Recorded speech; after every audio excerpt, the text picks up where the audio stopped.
నేను వాంతి చేసుకుంటే దాని కడుపు ఎలా వస్తుంది? అది నిజమే. వీడి వాంతి చేసుకుంటే కోడలు కడుపు రావటం ఏంటి? ఏమిటో ఓవర్ ఎక్స్పెక్టేషన్. ఏం తెచ్చావు?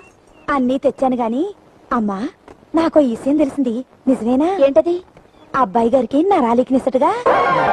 ఆ విషయం నీకెలా తెలుసు? నాకే కాదమ్మా, ఊరంతా తెలిసిపోయింది. మీ మావయ్య గారు చెప్పారంట. ఈయనక్కడు ఏది దాచుకోడు. బీబీసీకి తక్కువ, ఈటీవీకి ఎక్కువ. నా పరువంతా తీసేస్తున్నాడు. మీరు కాబట్టి ఈ కట్టాన్ని దిగమింగి కాపురం చేయగలుగుతున్నారు.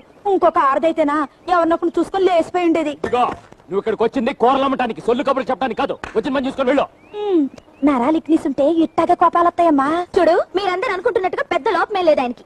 ఏదో చిన్న లోపం, దానికి మందులు వాడుతున్నారు. ఒక కిలో బీరకాయలు ఇవ్వు. ఇట్టాటి రోగానికి బీరకాయలు బీరుకాయలు కాదమ్మా వాడాల్సింది, మునక్కాయలు. ఏమిటి ఇవన్నీ? ఇది ములక్కాయ పప్పు, ఇది ములక్కాయ వేపుడు, అది ములక్కాయ మసాలా, అది ములక్కాయ సాంబారు, అది ములక్కాయ రసం, ఇది ములక్కాయ మజ్జిగ. ములక్కాయ నీళ్లు, ములక్కాయ అన్నం లేవా?